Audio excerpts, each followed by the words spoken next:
अरफी साहब, अगर आप पे सब पब्लिक का विश्वास होता तो जगह जगह आपके जो एमएलए जा रहे हैं उनको लोगों द्वारा खदेड़ा जा रहा है, इस पे क्या बोलेंगे? बिहार बीजेपी अल्पसंख्यक मोर्चा का उप अध्यक्ष प्रोफेसर सैयद माज अरफी से बड़हरिया स्थित उनके फार्म हाउस पे सवालों का बौछार करते हुए न्यूज इंडिया तक का संवाददाता सरताज अहमद। बहुत बहुत शुक्रिया सरताज साहब। न्यूज़ इंडिया टीम के पूरे जो आप लोगों की टीम है उन लोगों को बहुत बहुत शुक्रिया कि आपने मुझे आज अपने चैनल पे इंटरव्यू लेने के लिए बुलाया। इसके लिए आपका बहुत तहे दिल से शुक्रिया। अरफी साहब, मेरा सवाल आपसे ये है कि बिहार में चुनाव का बिगुल फूंक चुका है, बज चुका है, इस पे आप कुछ बताएं। देखिए, ये तो एक पर्व है, राजनीतिक पर्व जिसको बोला जाता है, और ये 5 वर्षों में होता है। बिहार का चुनाव बस चंद दिन बचे हुए हैं और चुनाव होगा और निश्चित एनडीए की जीत होगी और हम लोग पूरे बिहार में 220 सीट जीतने जा रहे हैं और सिवान सारण कमिश्नरी की 24 सीट हमारी एनडीए गठबंधन जीत हासिल करेगी और हम सरकार बनाएंगे। दोस्तों, जैसे आप लोगों ने सुना कि प्रोफेसर सैयद माज अरफी साहब का कहना यह है कि 224 में 24 सीट हम जीतेंगे। मेरा प्रश्न और हमारे आम जनता के तरफ से एक प्रश्न है कि माज अरफी साहब, आपके पार्टी को लोग वोट किस आधार पे दे और क्यों दे? हमारी पार्टी की ये सोच रहती है कि सबका साथ, सबका विकास और सब में विश्वास और अपराध मुक्त, और समझ लीजिए कि सब तरक्की के राह पे हम लोग बिहार को पहुंचा दिए हैं।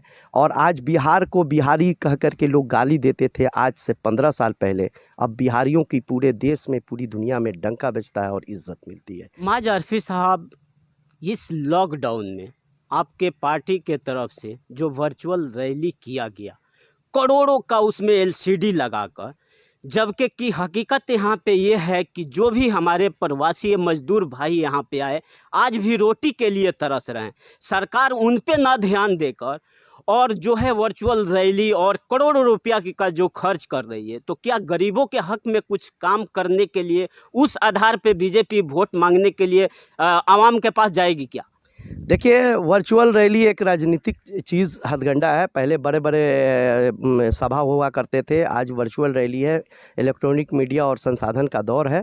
लेकिन आपको मैं बता देना चाहता हूं कि ये जो लॉकडाउन और कोरोना के वजह से जो अप्रवासी मजदूर जो आए हैं, उनको जितनी हमारी सरकार ने जितना किया है, पूरे देश की जो भी कांग्रेस और जहाँ भी ये गठबंधन की सरकार है, वहाँ पर वो लोग फेल्योर रहे हैं। बिहार में जब भी जितने लोग आए हैं हमारे अप्रवासी, उनके लिए क्वारंटीन की व्यवस्था की गई थी, उनके खाने पीने रहने सहने का व्यवस्था किया गया था, अनाज मुफ्त में हमारे माननीय प्रधानमंत्री जी ने दिया था, 500 रुपया सबके अकाउंट में दिया गया था गरीबों को। जनधन योजना के तहत जो भी लोग थे, मजदूर लोगों थे, सरकार लोन दे रही है। अरफी साहब, जैसे आपने बताया कि केंद्र सरकार, हमारी मोदी सरकार जो है आम लोगों के लिए बहुत सारा कार्य कर रही है और कर रही है। अभी 2 दिन पहले आपका सरकार के तरफ से अनाउंसमेंट हुआ है कि हमारे यहाँ एम्प्लॉयमेंट का जो रिक्वायरमेंट है उसको हम बंद कर रहे हैं चूँकि खजाना खाली है। इस पर आप क्या कहना चाहते हैं?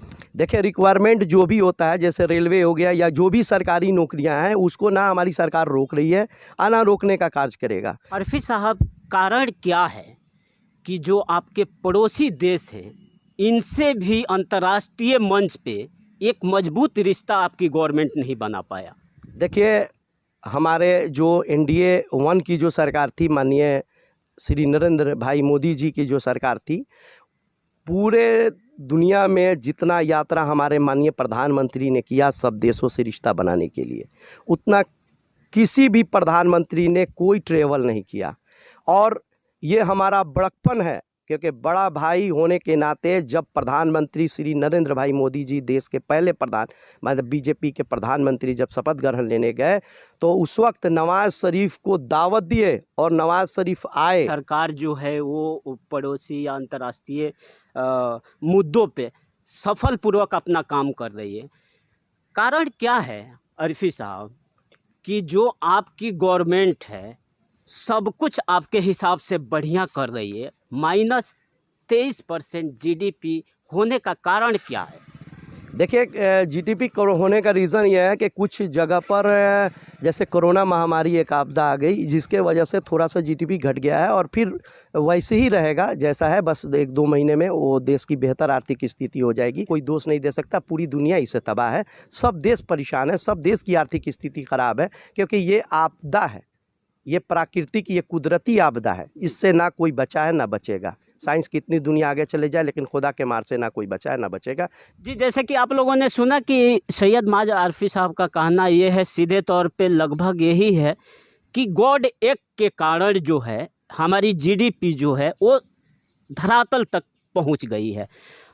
आरफी साहब, मैं आपसे जानना चाहता हूं कि आपकी पार्टी जो है बिहार में चुनाव किस मुद्दे पे लड़ेगी? हमने एक ही बात कहा ना, विश्वास, सबका साथ, सबका विश्वास, और यही हमारा पहचान है। आरफी साहब, अगर आप पे सब पब्लिक का विश्वास होता तो जगह जगह आपके जो एमएलए जा रहे हैं उनको लोगों द्वारा खदेड़ा जा रहा है, इस पे क्या बोलेंगे? देखिए, हम सब, अब वो हो सकता है कि विपक्ष के लोग हों, विपक्ष की षड्यंत्र हो कि गलत मैसेज जनता में पहुंचाया जाए, और हम ये बता देते हैं कि हमारे विधायक ने अभी नल जल योजना हो, चाहे प्रधानमंत्री सड़क योजना हो, या मुख्यमंत्री सड़क योजना हो, या स्वास्थ्य हो, सब पे कार्य किया है। ये विपक्ष का हथगंडा हो सकता है, विपक्ष इसको प्रोपगंडा करने के लिए ये करता होगा कि विधायक पर मेरे हमला कराता होगा कि उसका रिपोर्टेशन ख़राब हो। ऐसा नहीं है, हमारे सभी विधायक बेहतर कार्य किए हैं और उसी के लिए हम लोग वोट मांगेंगे, और निश्चित हम लोग की जीत। बोले ना कि लंटेन युग नहीं आएगा, अब ये बिजली युग है।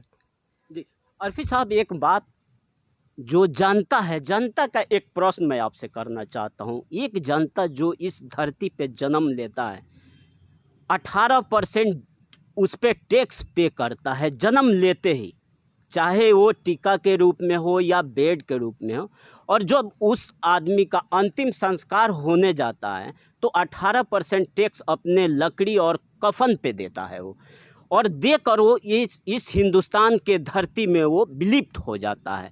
जबकि जो भी सरकार, पिछले सरकार की मैं बात कर रहा हूँ कि हमारा जो 154वां नंबर पे हम हैं कि हमारे स्वास्थ्य पे जो हमारी गवर्नमेंट है ये खर्च करती है, यानी कि लगभग कुछ 98-54 में प्रति व्यक्ति जो है स्वास्थ्य पे खर्च हो रहा है। इस पे आपका क्या कहना है? देखिए, मैं आपको बता देना चाहता हूं कि जब जब हमारी सरकार आई है, एनडीए की सरकार आई है, चाहे अटल बिहारी वाजपेयी जी का कार्यकाल हो, उस वक्त उन्होंने पटना में एम्स दिया, गुवाहाटी में एम्स दिया, पूरे देश में हर जगह एम्स सेंटर खोलने का हुआ, क्योंकि दिल्ली में एक ही एम्स सेंटर था। और जब नरेंद्र मोदी जी की सरकार आई तो नरेंद्र मोदी जी ने लगभग बिहार में 3 एम्स दे दिया, मुजफ्फरपुर, पटना और दरभंगा। तो कहने का भागलपुर। तो कहने का चीज़ है कि देश में स्वास्थ्य के लिए बहुत ज़्यादा कार्य हो रहा है। आप जैसे बता रहे हैं कि मीडिया जो है वो हकीकत नहीं दिखा रही है, मैं आपको बता दूं कि मोदी जी के कार्यकाल में जो है, जो मीडिया पे खर्च करने वाला धनराशि था उसको 3 गुना कर दिया गया है। और आपका जो मीडिया है, जो मूल यहाँ पे समस्या है उस पे बात ना करके रिया चक्रवर्ती, कंगना रनावत, मतलब टाल मटोल करती है, लोगों को गुमराह करके रखती है। आप इस पे क्या कहना चाहते हैं? देखिए, वो तो नेशनल मीडिया का चैनल की बात है, वो तो भाई अब उन लोगों को क्या चलाना है अपना प्राइम टाइम में, अब वो बेहतर जानते हैं ना, उस पर तो मैं टच नहीं कर सकता हूँ। सवाल एक आपसे ये है कि जब सरकार की इतनी सारी उपलब्धियां हैं तो इस आधार पे आपकी सरकार जो है ये वोट मांगने के लिए पब्लिक के बीच क्यों नहीं जा रही है? दूसरा सवाल हमारा ये है कि बिहार रेजिमेंट से 20 शहीद हमारे जवान हो गए, आपकी पार्टी जो एक लोगों के साथ निकली है वोट मांगने के लिए, उस पर सिर्फ सुशांत सिंह का फोटो लगाकर ये लोगों के बीच जा रही है, ऐसा क्यों? देखिए, सुशांत सिंह जी एक कलाकार थे, और भारतीय जनता पार्टी सैनिक और कलाकार में बहुत फ़र्क समझती है। सैनिक का बलिदान ना कोई पूरा कर सकता है, ना कोई पार्टी कर सकती है, और भारतीय जनता पार्टी हमेशा से शहीदों का बलिदान दिया हो, चाहे उसमें तो ये नहीं होता है ना, धर्म के नाम पे शहीद तो होते नहीं हैं, मुस्लिम भी सिपाही शहीद होते हैं, भारतीय जनता पार्टी उनका भी उतना खैर मकदम करती है, उनका इस्तकबाल करती है। तो शहीदों का हम इज़्ज़त करते हैं, और उनकी कुर्बानी को हम मार्केट में उसको व्यापार नहीं बना सकते। जी, तो दोस्तों मैं बता दूं आपको कि ये थे सैयद माज आरफी साहब, बिहार प्रदेश उप अध्यक्ष अल्पसंख्यक मोर्चा के, इन्होंने बहुत बेबाकी के साथ इसका जवाब दिया है यहाँ पे।